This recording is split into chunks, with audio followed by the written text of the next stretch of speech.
Bueno, pues buenas noches, bienvenidos. Vamos a empezar el tema de hoy. Como les platicábamos la semana pasada, estamos desarrollando una serie llamada Las 6 batallas que debemos ganar. Y el día de hoy vamos a empezar con una de las batallas más importantes y creo que es crucial para nuestra vida, la batalla por nuestra identidad. Antes de entrar de lleno al tema, quisiera hacer una pequeña recapitulación de lo que hablamos la semana pasada. La semana pasada hablábamos de que a veces la vida nos lleva en ocasiones a perder nuestro enfoque, ¿no? Las circunstancias que se desenvuelven a veces en nuestra juventud, en algún momento de nuestra vida, aquellas cosas que no planeamos y que no agendamos, a veces por causa de las adversidades o las circunstancias que vamos viviendo poco a poco, pues bueno, la vida, hablábamos que la vida nos amedrenta y nos rehusamos muchas veces a luchar por lo que es importante. Y por lo menos, y menos todavía por lo que es importante para Dios, ¿no? Poco a poco vamos cediendo terreno y vamos cediendo terreno a este sentimiento o este espíritu de conformismo y vamos rehusando a seguir peleando por lo que nosotros creemos que es nuestro, ¿no?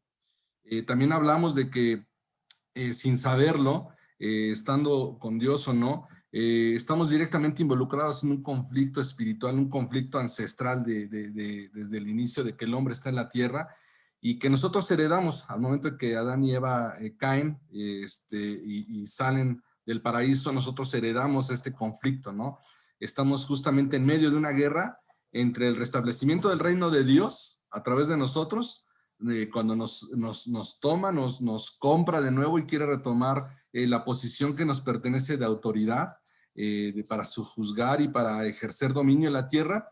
Y por el otro lado, todos los demonios y Satanás que se ponen a ceder el terreno que ya no les pertenece, pero que ellos insisten en vendernos, insisten en colocar, insisten en que nosotros compremos como que es nuestra realidad, ¿no? Estamos en medio de este conflicto, estamos justamente en una batalla que mucho de ella se desata y se desenvuelve en el plano de nuestra mente, ¿no? Que busca apresar nuestra alma, apresar nuestro corazón y obviamente pues que perdamos nuestra eternidad con Dios, ¿no? También recordamos el proceso que cruzaron nuestros valientes de David, de los que hablamos hace algún tiempo, ¿no? David había logrado hacerse seguir por un grupo de hombres y hablábamos un poco de estos hombres que venían rotos, desechados, maltrechos, hombres que habían sido perseguidos, que conocían el dolor de las deudas, de la traición, el dolor del rechazo, el dolor de un abandono por su familia, el fracaso y el desprecio público, ¿no? Y hablábamos sobre cómo fue que entonces que estos hombres que tenían toda la configuración para ser perdedores, pudieron transformarse y pasar a ser unos valientes, ¿no? Reconociéndose la palabra como los valientes de David, ¿no? Pues simplemente ellos entendieron que estaban en medio de un conflicto. Ellos entendieron que estaban en medio de una batalla física, porque evidentemente peleaban físicamente, peleaban con armas y peleaban arduamente para físicamente y expuestos, pero también entendieron que estaban en medio de una batalla espiritual, ¿no? Entendieron que estaban en medio de un conflicto y fueron radicales en tomar una decisión. Ellos, su decisión fue radical, fue inamovible y decidieron entrarle a este conflicto y a esta batalla del lado de Dios, del lado con el respaldo de Dios, y decidieron luchar con su poder, luchar de la mano con el poder de Dios, porque entendieron que sus fuerzas eran limitadas, entendieron que sus fuerzas estaban desgastadas, entendieron que sus fuerzas no iban más allá de lo que Dios pudiera lograr por ellos, ¿no? Y para llegar a ser poderosos y reconocidos como valientes, estos guerreros tuvieron que pelear estas batallas esenciales para prevalecer ante su enemigo, ¿sí? Entonces, entrando de lleno con esta primera batalla, podemos hablar específicamente de que debemos, bueno, por último, también dijimos, ya para cerrar la recapitulación de la semana pasada, que es para nosotros pelear estas batallas tenemos que conectarnos con su poder. Así como estos valientes de David entendieron que estaban en medio de una batalla y que fueron radicales en tomar una decisión por pelearla de mano de Dios, pues obviamente tuvieron que conectarse con el poder que venía específicamente de Dios, ¿no? Muchos sí a través de la figura de David que ejercía como líder, pero ellos se entendieron que se tenían que fortalecer con su palabra. Y eso es como nosotros tenemos que pelear estas batallas, fortalecernos en la palabra de Dios, alimentar nuestra alma del potencial que el Señor ha puesto en nosotros, entender quiénes somos dentro de la vista y de la perspectiva que Dios ha puesto en nosotros, y con eso desatar el guerrero interior que tenemos, el guerrero que Él puso en cada uno de nosotros. Dejar que ese guerrero realmente aflore, nazca y tome esa posición en nuestra alma, en nuestro espíritu, en nuestra mente, en la forma como hablamos, en la forma como nos conducimos, en la forma como a veces nosotros mismos nos vemos, ¿no? Muchas veces nos paramos frente al espejo y lo que vemos es un cuate maltrecho, cansado, que pensando, oh, chale, todavía no es sábado y todavía falta mucho para la quincena y me duele todo y demás, y no. Tenemos que empezar a vernos como ese guerrero interior que Dios ha puesto en cada uno de nosotros. Por eso Dios es el Dios de los ejércitos. ¿Qué ejército va a comandar Dios si es que en nosotros no hay un guerrero? Si es que nosotros no tenemos la capacidad de vernos como ese guerrero. Así ganaremos las batallas más feroces, pero sobre todo vamos a ganar las batallas más importantes que Dios ha puesto en nuestra vida y que es de lo que habla esta serie. Esas 6 batallas que nosotros queremos y tenemos que pelear tarde o temprano en nuestra vida si realmente queremos triunfar en las áreas en las que Dios nos ha puesto en esta tierra. Esa batalla por nuestra identidad, la batalla por nuestra sanidad personal, la batalla por nuestra familia, la batalla por resistir a través del dolor, la batalla por nuestros amigos y la batalla por una fe sólida. Ajá. Entonces, entrando de lleno en esta batalla primero por la identidad, muchas veces, no sé si a ustedes les ha pasado, pero a muchos de nosotros a veces nos cuesta mucho trabajo pelear por lo que es justo o por lo que merecemos. A veces es irónico, pero nos cuesta mucho trabajo pelear por lo que realmente nos corresponde, ¿no? No sé si sea una cuestión de temperamento, quizás una cuestión de cultura, quizás una cuestión de familia o de educación, ¿no? A algunas personas no les es tan difícil, ¿no? Al contrario, ¿no? Son de mecha corta, como decimos acá en México, ¿no? A la primera provocación o a la primera índice, chin, se van, ¿no? Y son de un temperamento fuerte y quieren resolver todo peleando, ¿no? Pero aún así no quiere decir que les sea fácil, ¿no? Pelear es una situación que nos estresa.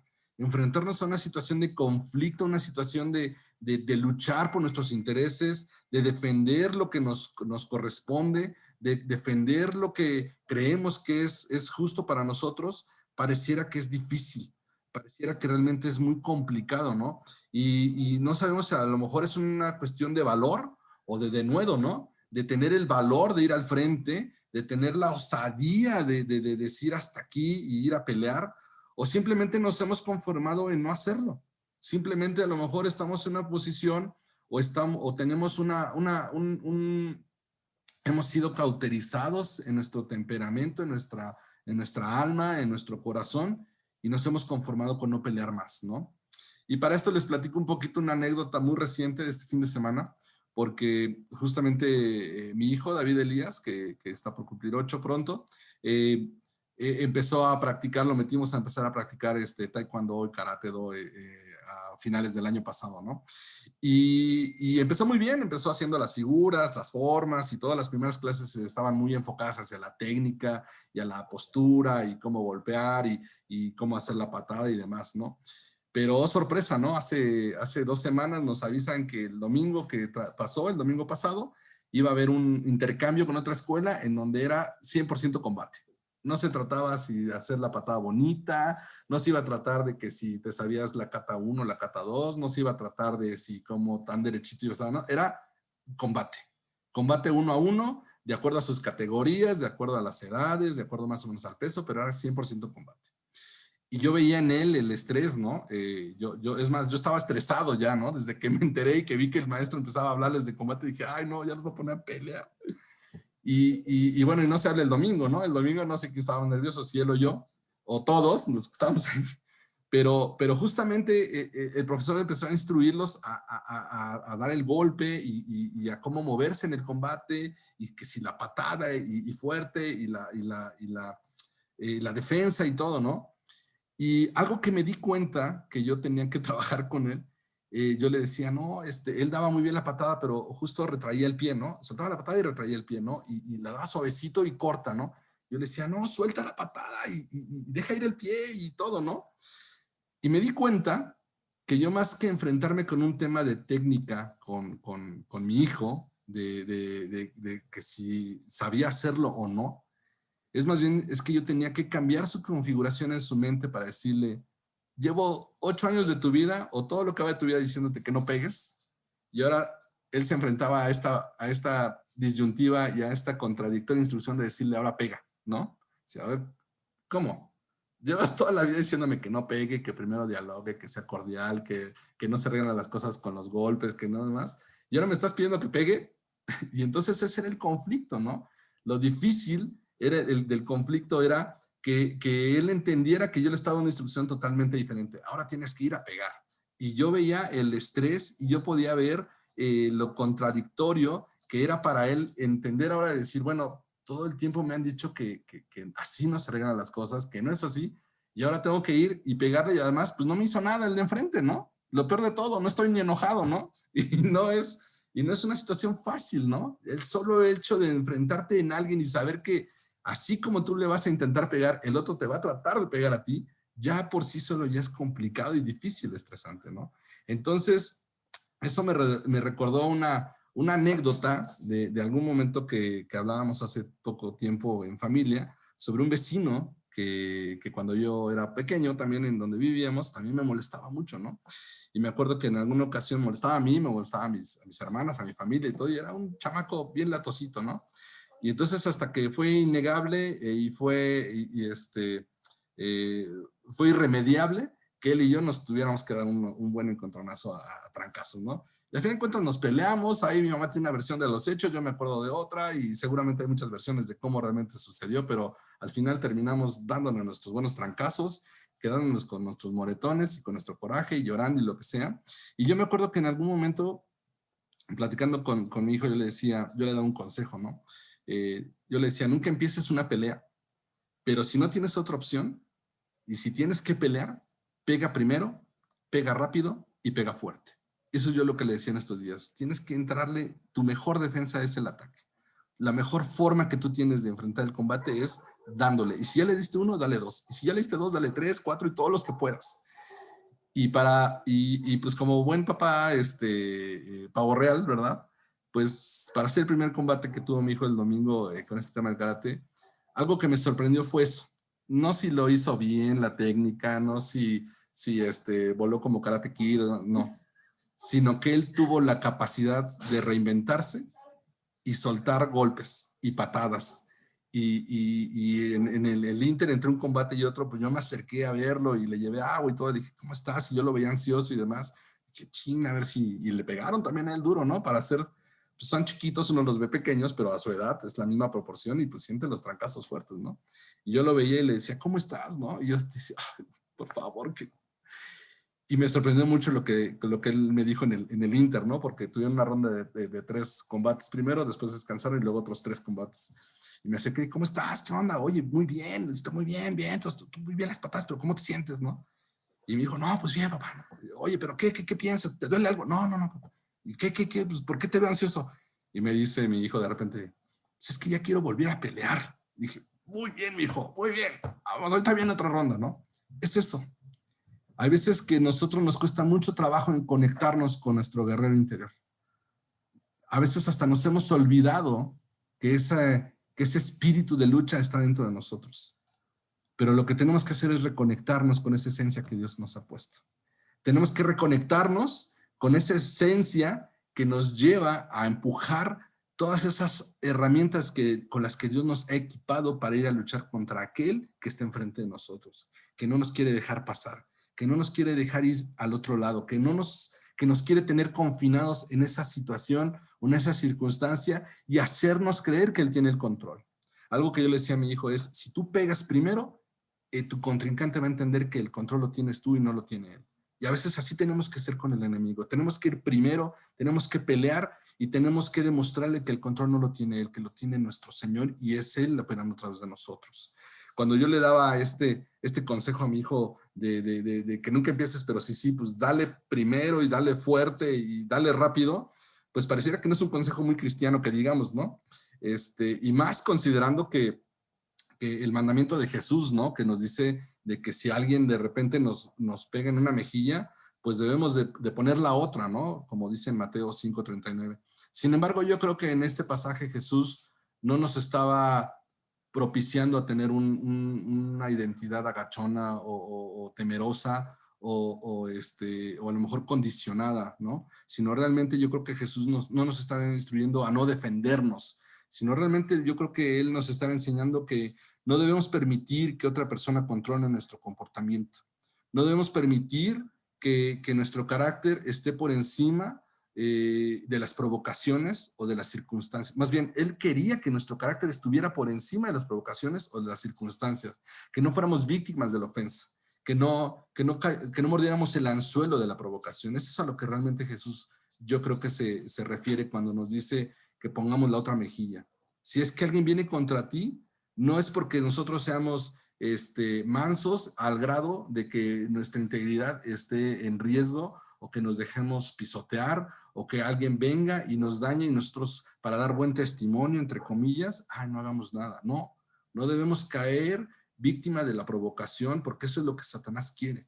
Utilizar la ofensa, utilizar la provocación, utilizarla, amedrentarnos, como decíamos la otra vez, para tratar de que nosotros caigamos en pecado de enojo y demás, ¿no? La palabra dice, airaos, pero no pequéis, ¿no? Entonces, considerando este contexto, también lo hemos reflejado un poco en la personalidad de Jesús, ¿no? Jesús expresaba mucha compasión y ternura en su trato con la gente, ¿no? En su caminar, lo podemos ver en los pasajes de la Biblia, que Jesús expresaba con mucha calidez, siempre tenía una palabra de edificación, una palabra correcta, aún para aquellos que lo señalaban y que lo perseguían, ¿no? Él tenía un trato siempre cálido y de amor hasta con aquellos que eran dudosos de quién era Jesús, ¿no? Siempre tuvo un buen trato con conocidos o con extraños. Siempre habló de una forma cálida a judíos o no judíos, a mujeres o hombres, a pecadores o no pecadores, a gente que era amable o no amable con él, gente que era aceptable o no aceptable. Él siempre se mostró así. Pero ¿qué hay de ese Jesús cuando despejó el templo de los cambiadores deshonestos de las ofrendas? ¿Qué hay de ese Jesús que se enfrenta a esa entrada al templo y que ve a estos timadores que lucraban con la fe y que lucraban con el peregrinar de la fe de las personas y que intercambiaban deshonestamente para que ellos presentaran su ofrenda delante de Dios? Que estos que lucraban con la religión y con la creencia de las personas. En este pasaje específicamente que está en Juan 2, podemos ver a un Jesús enérgico. Podemos ver a un hombre totalmente diferente a este hombre del que les hablaba hace un momento, que tenía un trato cálido y cordial con las personas. Nos describen a un Jesús que realmente está enojado, que tiene fuego en su mirada, que con una fortaleza física y agitado, toma y derrumba todas las mesas de los cambiadores, ¿no? Dice que utiliza las correas de cuero y azota a estas personas, arroja el dinero, libera a los animales, las ovejas, palomas, ganado, todo lo que estaba ahí, y expulsa a estos cambistas del templo, ¿no? Entonces, ¿qué quiere decir? ¿Es contradictorio? ¿Quiere decir que entonces no debemos ser así o sí debemos de ser así de esta forma? ¿Es realmente el Jesús el que el mundo o el diablo quiere vendernos? Un Jesús en el cual nosotros tenemos que ser pasivos, cautivos, socialmente correctos, por así decirlo. Ajá.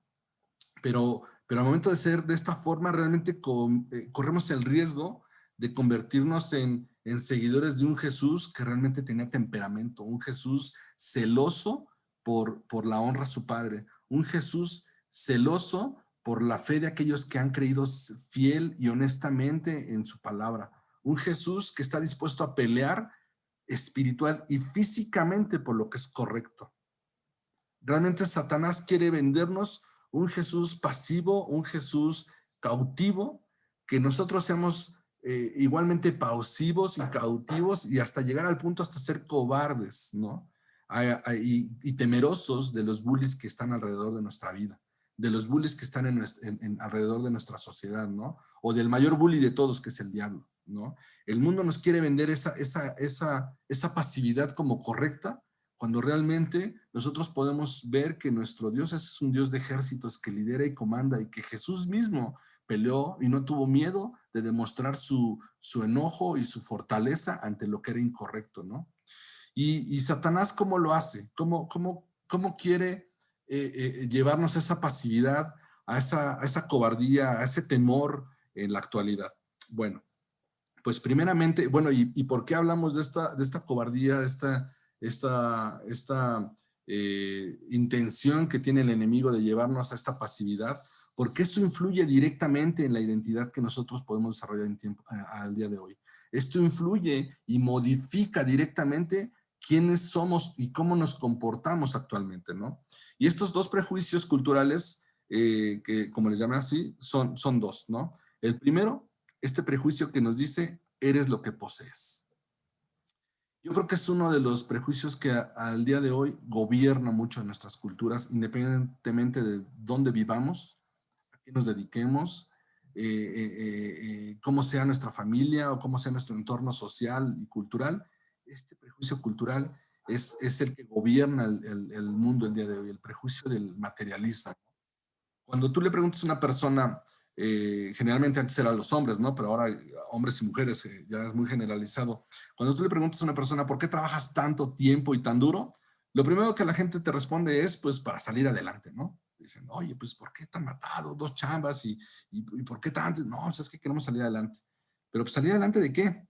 Ah, no, bueno, pues salir adelante, pues, de mi trasfondo, ¿no? Salir adelante de las deudas, ¿no?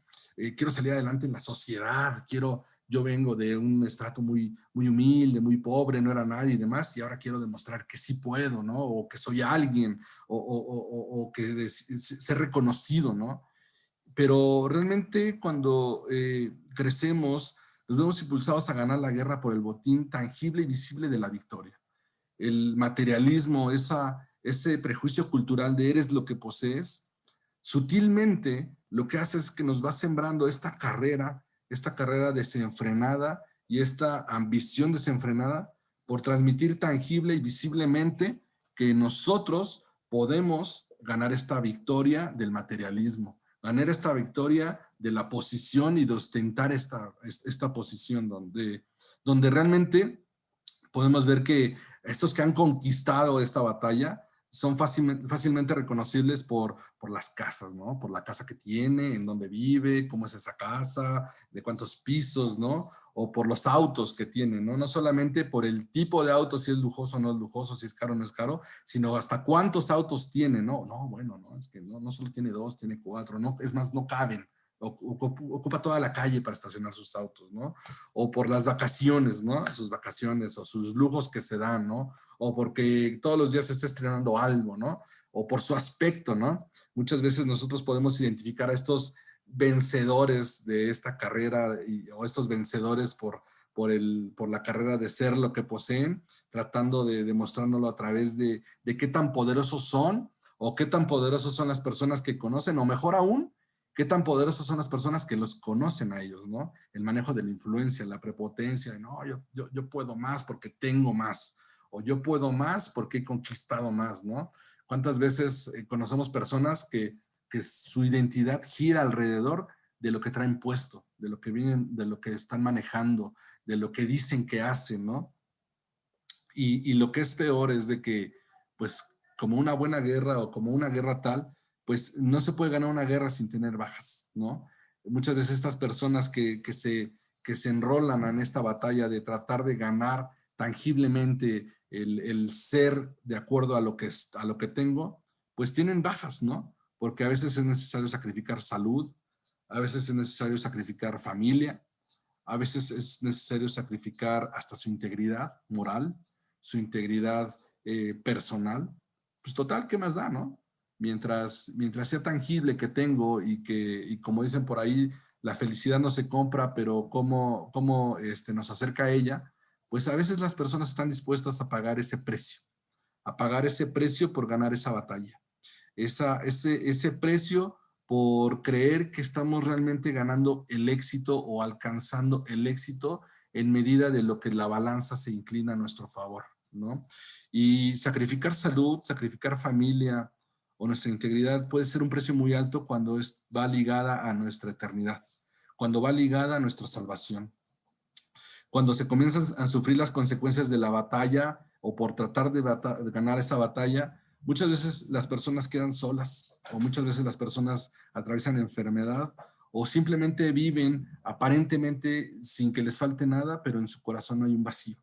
En su alma hay un vacío que nada puede llenar y que tratan de llenar precisamente con lo que han conquistado a través de esta batalla, ¿no? A través de esos lujos, a través de estas compañías, a través de vicios, a través de lo que ese dinero o este aparente éxito o logro les puede comprar únicamente, pero en muchos casos es demasiado tarde. En muchos casos, estar inmersos en esa batalla les lleva a darse cuenta muy tarde de que han perdido realmente una guerra muy importante, ¿no? O estaban peleando una batalla equivocada, ¿no? La batalla por su familia, la batalla por su salud, la batalla por su salvación, ¿no? Y aunque ellos quisieran redoblar esfuerzos, pues al final de cuentas lo que termina en muchos casos es terminando de sumergirse en esta batalla para perderla todavía más, ¿no? Terminan buscando reemplazos, ¿no? Bueno, perdí a lo mejor mi familia, pero pues me busco otra, ¿no? O me compro otra, ¿no? Perdí a lo mejor a mi esposa, bueno, pues me compro otra, ¿no? Y cuántos a esos triunfadores de negocios ya van por el quinto o cuarto o sexto matrimonio, ¿no? O reemplazos para esa soledad o ese vacío, ¿no? A través de una relación tortuosa, una relación enfermiza, o a través de un vicio, o a través de una cadena de alcohol, a través de una sujeción a suplir ese hueco a través de una relación a lo mejor fuera de orden, ¿no? Todo esto porque nuestra cultura nos dice que en medida del valor que tenemos, en medida de lo que tenemos, es el valor de las personas, ¿no? Pareciera que realmente hemos comprado este prejuicio de creer que lo que valemos para las personas es cuantificable, cuando realmente nosotros que caminamos ahora en Dios, sabemos que realmente valemos el precio de la sangre de Jesucristo. El verdadero, si nosotros pudiéramos tener un valor delante de los ojos de los demás, sería el valor de una vida que era la vida del Hijo de Dios, que Él estuvo dispuesto a pagar y entregar por nosotros. No como el mundo a veces lo dice, ¿no? Que realmente lo que tenemos es lo que valemos, ¿no? Y a veces pareciera absurdo y a veces pareciera infantil también el hecho de decir, bueno, no pasa nada, ¿no? Por tener un lujito o por darnos un gusto. Claro que no, no tiene nada de malo si es que a lo mejor tenemos la capacidad o queremos darnos ese gusto de decir, bueno, oye, pues ¿por qué no a lo mejor un día me podría comprar algo que alimenta mi corazón y que es algo que anhelo? Claro que sí. A final de cuentas, Dios nos ha permitido trabajar y vivir del fruto de nuestro trabajo para que vivamos bien. Su palabra dice también que Él quiere que nosotros disfrutemos el fruto de nuestro trabajo en esta tierra, ¿no? Y que podamos disfrutarlo, claro que sí, pero no que eso nos dé nuestro valor y nuestra identidad. No que el fruto de nuestro trabajo o no que el fruto de lo que el dinero compra sea lo que nos defina a nosotros. ¿Por qué? Porque al final de cuentas va a ser algo que no nos va a llenar nunca. Tarde o temprano, si ustedes observan a una persona que está ciclada en esta batalla, nunca es suficiente. Se compró un auto nuevo, un auto del año y de repente dice, ¿sabes qué? Es que el auto ya no me gusta. Oye, maestro, tiene 6 meses, sí, ¿no? Pero ahora quiero el nuevo que acaba de salir porque el color, el motor o las bocinas y demás, y entonces va por el auto nuevo otra vez. Y ahora, ¿sabes qué? No, ya no. Ahora quiero también la camioneta. Y ahora quiero también la otra casa. Y ahora quiero una casa más grande. Y ahora quiero tal. Y ahora tengo pues quiero también el otro y otro. Y nunca es suficiente. Todo esto porque nuestra cultura nos dice que la medida del valor de las personas o la medida del valor que tenemos está en función de lo que poseemos. Y eso es un prejuicio, eso es una mentira del diablo. Y eso es algo que quiere modificar nuestra identidad. Eso es algo que viene a distorsionar nuestra identidad delante de Dios y lo más importante, delante de las personas. Porque entonces nos sumergimos en esta batalla, en esta carrera por tratar de demostrarles a las personas que tenemos valor. ¿Cómo? Teniendo.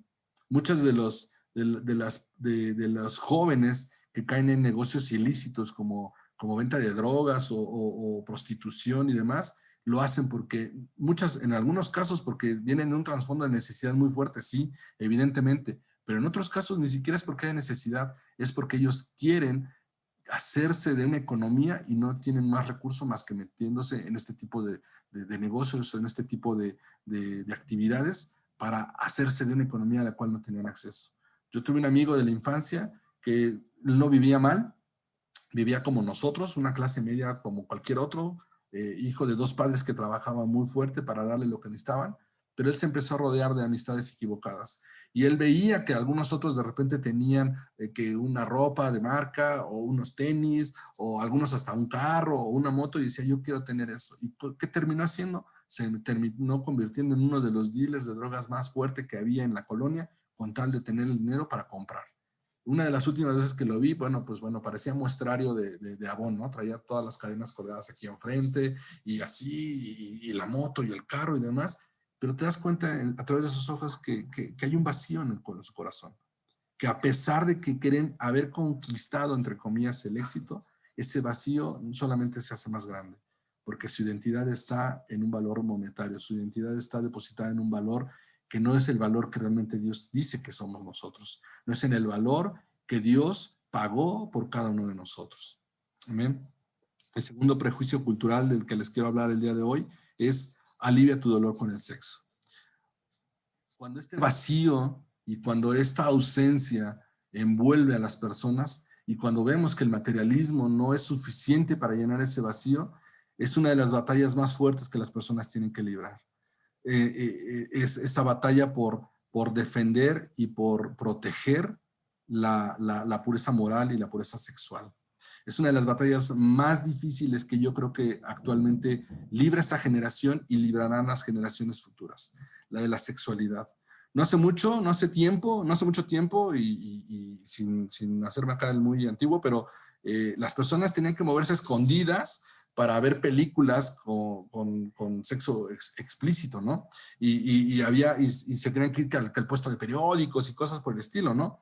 Y sin embargo, hoy, no muchos años después, y estoy hablando a lo mejor de 15, 10, bueno, unos 20 años a la fecha, acceder a material donde el sexo de todo tipo, explícito, gráfico y sin la menor mancha de censura, está a un clic de distancia de la computadora, ¿no? Está a un mensaje del celular, ¿no? Está tan lejos como un canal de televisión en la televisión o como moverle al canal de televisión, ¿no? Es más, hasta hay películas que poco a poco nos hemos acostumbrado a decir, bueno, no es explícito, pero sugiere. Bueno, no es tan malo, ¿no?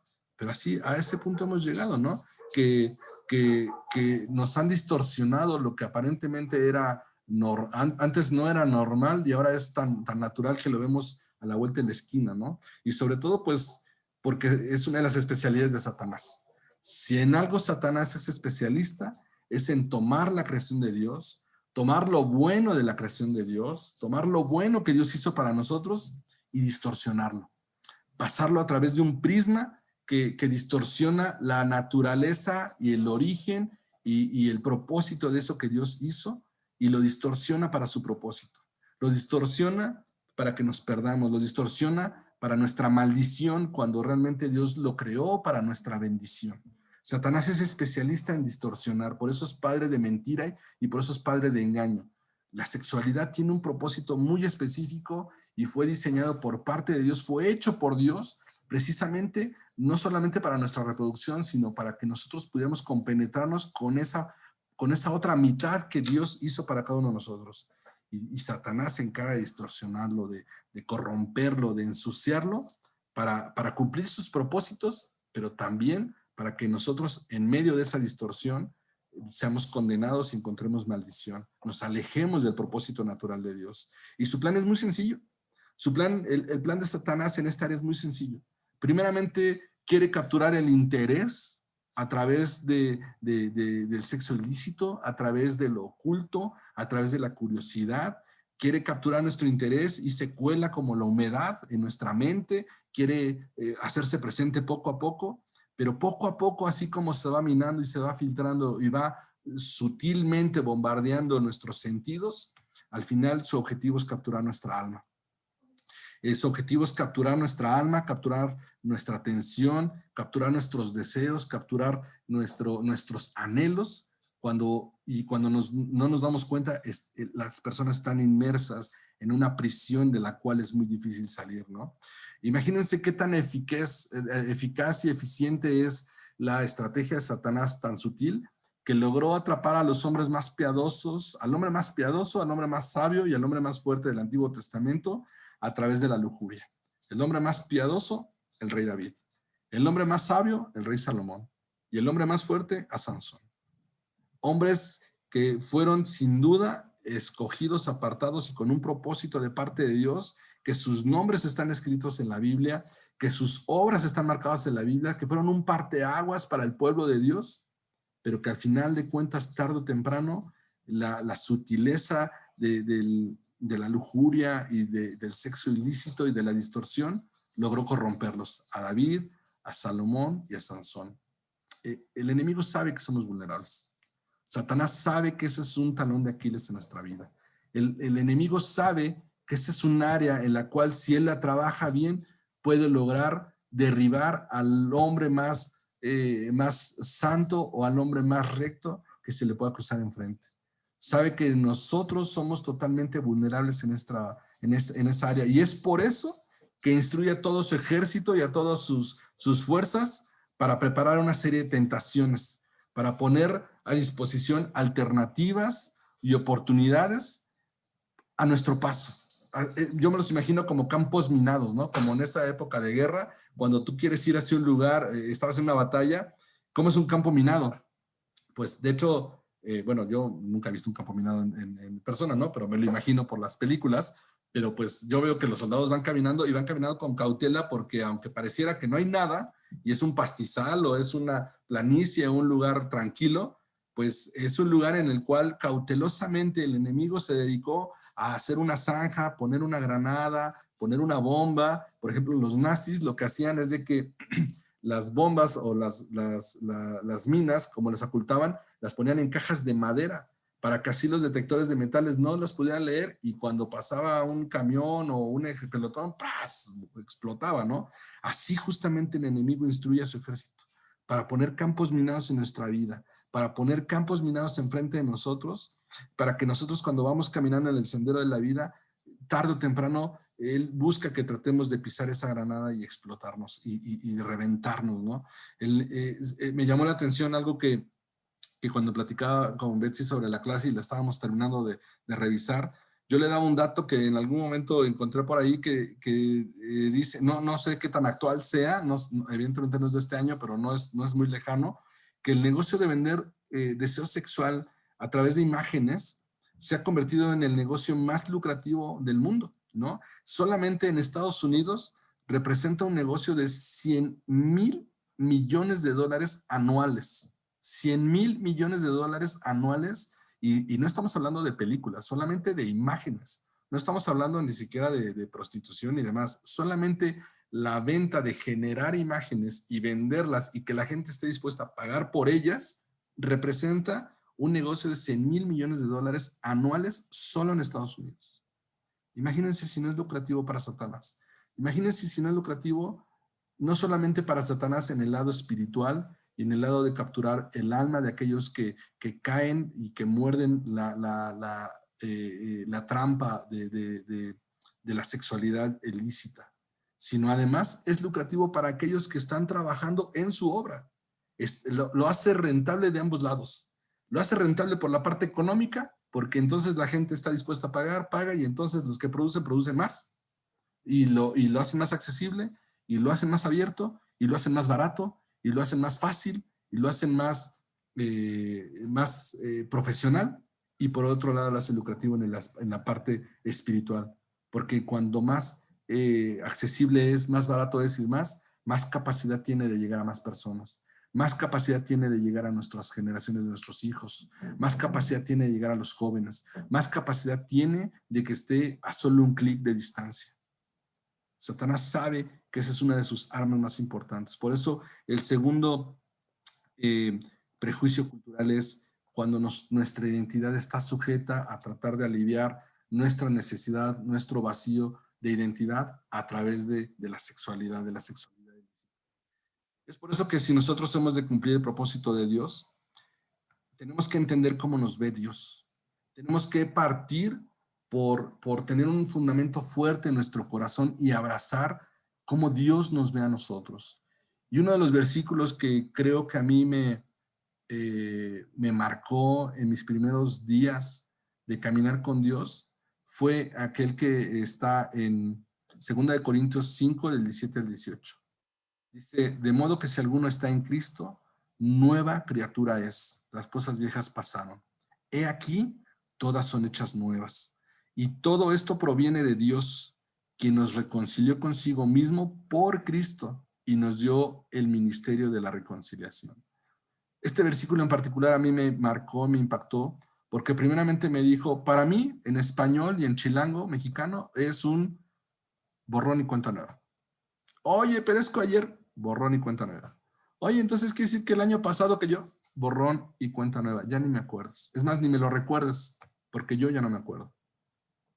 Si tú estás en Cristo verdaderamente, si tu corazón está en Cristo Jesús, si tu interés está en Cristo, si realmente anhelas convertirte en esa figura y alcanzar la talla del varón perfecto como fue mi hijo, entonces para mí eres una nueva criatura.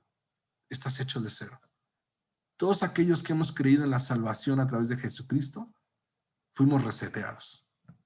0 kilómetros. Se nos dio la oportunidad de que lo que pensemos, hagamos, hablemos o nos comportemos sea considerado como desde inicio.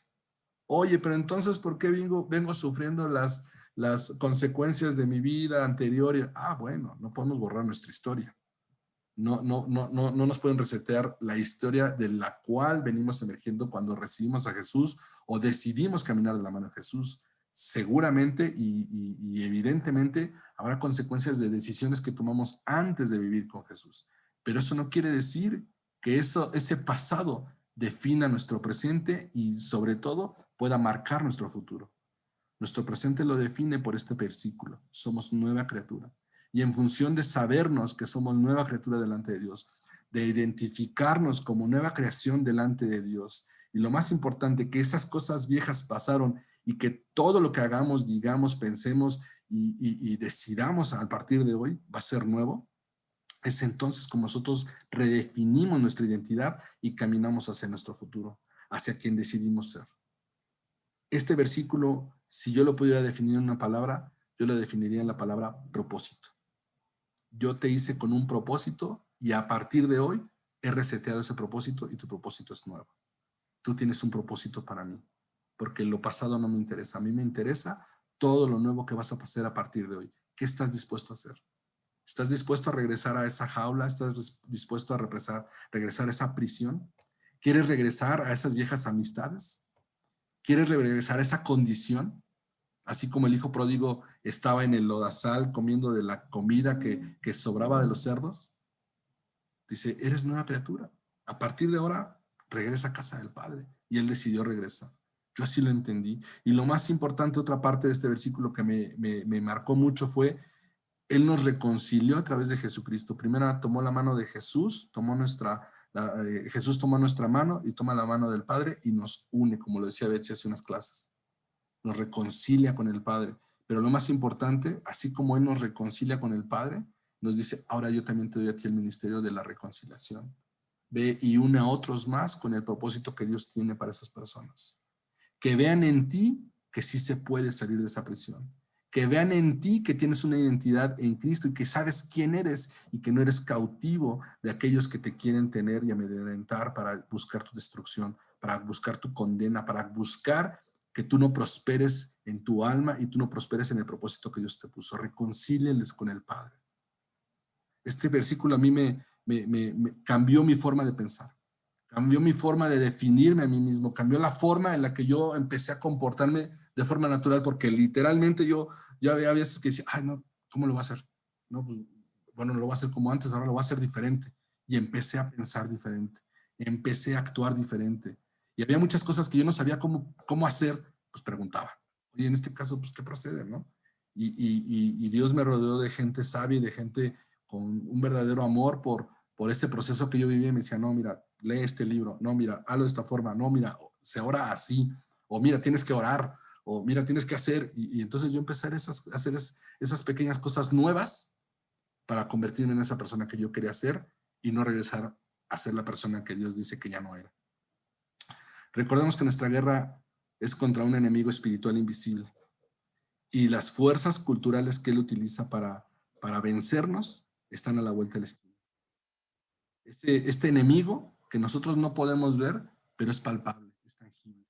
Es un enemigo que si puede, va a cobrar nuestra vida, va a cobrar nuestra alma, va a cobrar donde él interesa aprisionar nuestra alma para que nosotros no podamos pasar la eternidad con nuestro Padre. Es un enemigo que ha transformado esta cultura y que trata de influir en nosotros para intimidarnos, que trata de influir en nosotros para cautivarnos, para deslumbrarlos. Como yo les decía la semana pasada, Satanás quiere seducirnos y quiere cautivarnos. O una de dos, o para que busquemos su aceptación, o si no, para excluirnos. ¿Quieres aceptación? Mira, está el dinero, está la riqueza, tienes que acumular riqueza, el dinero, medible, ¿no? Ah, no lo tienes, pues te excluyo entonces, ¿no? O quiere, muchas veces hablamos a través de la moda, el lujo, la apariencia, ¿no? Todo esto, lo que es el glamour, ¿no? Trata de generar esta presión cultural en nosotros para decirnos, si no lo tienes, entonces no, eres un perdedorzazo, ¿no? O muchas veces nos quiere cautivarnos a través de este culto al físico, ¿no? Este culto a la apariencia, ¿no? O los que se la pasan tratando de estar así súper duros y fuertes y tienen bolas por todos lados, o las que se la pasan quitándose y poniéndose o transformándose en algo que no eran, ¿no? ¿No? De repente uno ya no sabe si es él, ella, cosa, animal, o hasta te dan ganas de jugar basta, ¿no? Flor o fruto, ¿qué es? Pues quién sabe, ¿no? Este culto por tratar de transmitir o ser, o como alguien que idolatras, o alguien que definitivamente no eres. A mí me sorprende cómo realmente en nuestra generación podemos, hasta legalmente, puede ser que la gente abrace ese derecho, entre comillas lo digo, de decir, si tú te sientes, tienes derecho a hacerlo. Y hay personas que de repente un día amanecen y se sienten caballos y tienen derecho a ser vistos como caballos y se disfrazan como caballos y se sienten caballos. Ya ni siquiera hablamos de, ay, un día me desperté y ahora ya no soy mujer y me siento hombre. No, ya hay personas que pueden sentir lo que sean y tienen derecho a que se les respete por comprar esa mentira en su mente de que son algo que realmente Dios no les diseñó. O el otro enemigo espiritual que es tangible o hasta cierto punto invisible, que es la búsqueda de poder.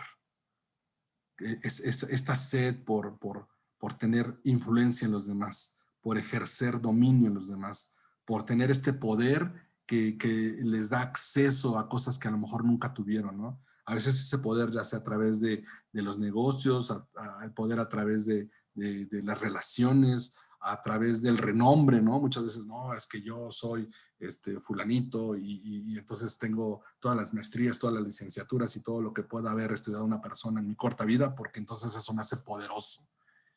Y eso también es un enemigo, ¿no? Porque es una fortaleza que se establece en la mente y entonces cierra la puerta a la fe, le cierra la puerta en la cara a la fe y entonces no permite que realmente la fe sea revelada en nuestro espíritu, no permite que nuestro espíritu realmente sea alimentado por el poder de la revelación del Padre en nuestra vida. No permite que nuestro espíritu realmente detone su potencial en la fe porque el razonamiento está en un trono mayor del que le pertenece. La palabra en Efesios 6:12 dice, porque no tenemos lucha contra carne, no tenemos lucha contra sangre y carne, sino contra principados, contra potestades, contra los gobernadores de las tinieblas de este siglo, contra huestes espirituales de maldad en las regiones celestes. Todo esto viene a tratar de modificar nuestra identidad. Todo esto busca generar presión en quiénes somos y en cómo debemos de ser en este tiempo en el que nos movemos. Todo esto ejerce esta fuerza y esta presión social, esta presión cultural, esta presión económica, esta presión familiar muchas veces para tratar de definirnos o a tratar de empujarnos a que nosotros nos definamos de otra forma, ¿no? Y realmente nuestra identidad tiene que estar 100% sustentada en lo que la palabra dice que nosotros somos, cómo Dios nos ve a nosotros, qué estuvo dispuesto a Él a hacer para que nosotros nos conectáramos a la esencia de a nuestra verdadera esencia que está en Cristo Jesús, a nuestra verdadera esencia que viene por aquello que Él se despojó para que nosotros fuéramos. Pero entonces, ¿cómo combatimos a un enemigo tan poderoso que aparte es invisible y que aparte gobierna en esta tierra y que gobierna, como dice esta palabra, estas gobernantes de las tinieblas en este siglo? Porque al final de cuentas es un enemigo poderoso, ¿no? Y que sabe perfectamente cómo puede ganarnos esa batalla. Pues le voy a dejar dos tips, dos consejos para esta clase. La primera, resistimos. Una de las formas en las que nosotros podemos combatir a un enemigo como este que viene por todo y si puede nos va a tratar de destruir, es resistir. Resistir, como dice la palabra en Efesios 4, del 3 al 5. Bendito sea el Dios y Padre de nuestro Señor Jesucristo, que nos bendijo con toda bendición espiritual en los lugares celestiales en Cristo, según nos escogió en Él antes de la fundación del mundo, para que fuésemos santos y sin mancha delante de Él, en amor, habiéndonos predestinado para ser adoptados hijos suyos por medio de Jesucristo, según el puro efecto de su voluntad. Este versículo también me impacta cómo Él nos predestinó para regresar a ser de su propiedad. Dice, Él nos escogió antes de la fundación del mismo, aún Él antes de crear todo lo que vemos, Él ya nos había escogido. ¿Para qué? Para que fuéramos santos y sin manchas. Esa es nuestra definición. Nadie más puede venir a decirte quién eres. Nadie más puede poner una etiqueta, nadie más puede poner un prefijo, nadie más puede te puede encasillar en algo más que aquel que nos creó y que antes de la fundación de todo lo que existe ya nos había predestinado para que fuéramos santos, apartados, sin mancha, puros delante de Él, afectos delante de Él, agradables a su vista, agradables a todo lo que Él es.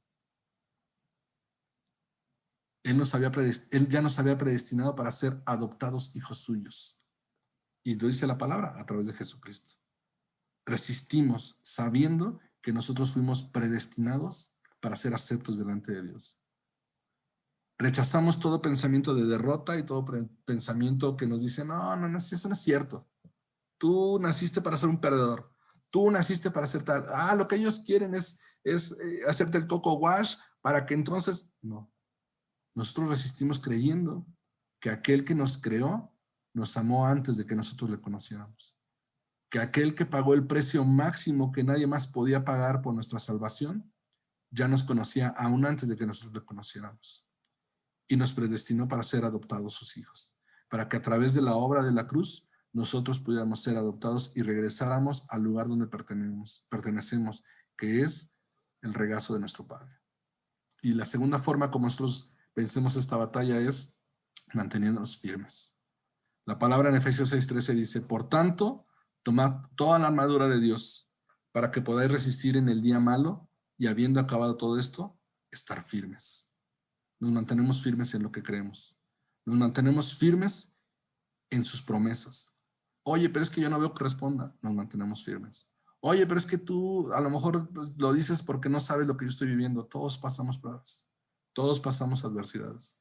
A todos nos han roto el corazón alguna vez.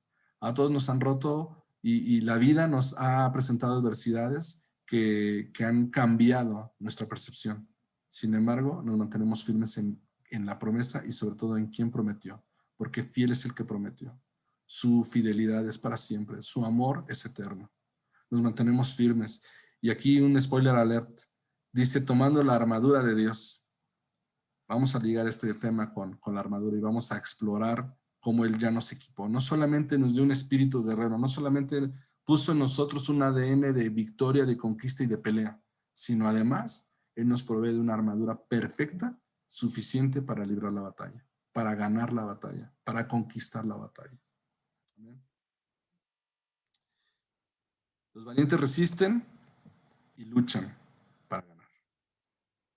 Eso es lo que tenemos que hacer para nosotros poder librar esta primera batalla por nuestra identidad. El tema de la identidad es un poquito largo, es la primera entrega. La siguiente semana terminaremos el tema de la batalla de la identidad y me gustaría cerrar orando, que oráramos, porque seguramente algunos de nosotros, de los que estamos aquí, no son ajenos a estas batallas. No es desconocido para ti ese enemigo del cual yo describí hace rato, ¿no? Esos prejuicios quizás culturales o a lo mejor esa presión social reflejada en dinero, en reconocimiento, en poder, en ambicionar de más, a lo que me refería, ¿no? Y quizá algunos de nosotros hemos flaqueado en alguna ocasión. A lo mejor algunos sentimos que caminamos derrota en algún área de nuestra vida, de la identidad sobre todo, ¿no? Creemos que a lo mejor en algunas ocasiones hemos cedido y hemos permitido que nuestra identidad sea comprada. Hemos permitido que nuestra identidad alcance el precio. Y lo digo incluyéndome porque evidentemente todos hemos estado en una situación así. Todos hemos pasado por una posición así, en la cual a lo mejor hemos comprado lo que la gente nos dice, lo que nuestra cultura nos dice, lo que nuestro contexto nos dice, lo que este mundo nos dice, y estamos como esos ratoncitos en esta rueda corriendo tras ese queso que nunca alcanzamos. Es más, ni siquiera lo vemos. Si tú vas a la tienda de mascotas y ves a estos hámsters que están ahí corriendo, yo siempre digo, bueno, pues ¿por qué corren? Pues tras el queso. Pues, ¿cuál queso? Ni siquiera queso hay. Pero ellos están corriendo creyendo que van a encontrar algo al final, sin darse cuenta que no avanzan. Y lo único que sucede es que se cansan. Así a veces estamos nosotros en la búsqueda de nuestra identidad, persiguiendo algo que a final de cuentas no llega o a final de cuentas termina matándonos o cansándonos. Vamos a orar de esa forma. Padre, te damos gracias en este tiempo, Señor, porque sabemos que tú nos has equipado, Señor, para enfrentar estas batallas, Señor. Gracias, Señor, porque en ti recibimos la revelación de quiénes somos realmente, que somos afectos delante de ti, Señor, que tú nos predestinaste aún antes de la formación del mundo, Señor, para ser adoptados hijos tuyos por medio de Jesucristo, Señor. Y hoy te pedimos, Padre, en el nombre de Jesús, Señor, si es que nosotros hemos desviado nuestra atención, si nos hemos dejado persuadir o hemos dejado capturar, Señor, por la presión de conquistar esas batallas que son tangibles y visibles a la vista de los demás, te pedimos, Padre, Señor, que tú redirecciones nuestra vista, Señor, que tú redirecciones nuestra energía, que tú redirecciones, Señor, nuestro enfoque como hijos tuyos, Señor. Gracias, Padre, Señor, porque sabemos que una de las formas de presentar batallas es desenmascarando la obra del diablo, Señor. Y hoy venimos a desenmascarar la obra de mentira, Señor. Hoy venimos a quitar la venda de nuestros ojos para poder ver de frente a nuestro enemigo que es el enemigo de nuestra alma, Señor, y que quiere encarcelarnos, quiere aprisionarnos a través de la obsesiva búsqueda del éxito de acuerdo como el mundo lo dice, Señor. Hoy sabemos que nuestro triunfo es la eternidad contigo, Señor. Hoy sabemos que nuestro mayor éxito es permanecer valientes delante de ti, Señor. Como dice tu palabra, Señor, nuestro mayor éxito es permanecer, Señor, santos y sin mancha delante de ti, Señor. Ese es el verdadero éxito, Señor. No es lo que esté en nuestra cuenta bancaria, no es lo que podamos poseer, no es quien conozcamos o el poder que podamos ejercer delante de otras personas. El verdadero éxito de encontrarnos en ti, Señor, es ser vistos santos y sin mancha a tus ojos. Hoy te pedimos una vez más que tu sangre nos limpie, Señor, y te pedimos perdón si es que hemos puesto nuestro interés en lo que el mundo pone su interés, Señor. Hoy te pedimos perdón si es que nos hemos cobijado demasiado por buscar lo económico, por buscar demasiado lo que la marca o la imagen dice, o a lo mejor hemos dado demasiado culto a otras cosas que no realmente son tuya, Señor, o quizá nos hemos enfrascado en el poder, Señor. Hoy te pedimos perdón y te pedimos en el nombre de Jesús, Señor, que la sangre del Cordero nos cubra una vez más, Señor, que nos limpie, Señor, que podamos ser tamizados a través de la obra de la cruz, Señor, y que todo lo puro y sin mancha pueda salir reluciente delante de nosotros, Señor, y sea visible a tu mirada, Padre. Yo te pido en el nombre de Jesús, Señor, que también nos fortalezca, Señor, que fortalezca nuestro espíritu y nuestras fuerzas y nuestros ánimos, Señor, para que podamos resistir y podamos permanecer firmes, Señor, en la embestidura del enemigo, Señor. Declaramos, Señor, que nosotros somos aquellos que resisten al día malo, Señor, y que una vez terminada esta batalla, Señor, permaneceremos firmes, Señor, y encontraremos la victoria, Señor, que tú nos has de dar en nuestra mano, Señor. Te damos gracias, Señor, porque sabemos que tú renuevas nuestra fortaleza, tú renuevas nuestros ánimos, Señor, pero lo más importante, tú renuevas la definición que tenemos de nosotros mismos de acuerdo a lo que tú dices que somos, Señor, y no a lo que dice el mundo, Señor. Te doy gracias, Padre, porque hoy creemos y declaramos, Señor, que caminamos como nuevas criaturas delante de ti, Señor. No importa lo que nuestro pasado pueda dictar, lo que es importante es lo que hacemos a partir de hoy y cómo somos definidos delante de ti para nuestro futuro, Señor. Te damos gracias, Padre, en el nombre de Cristo Jesús. Amén y amén.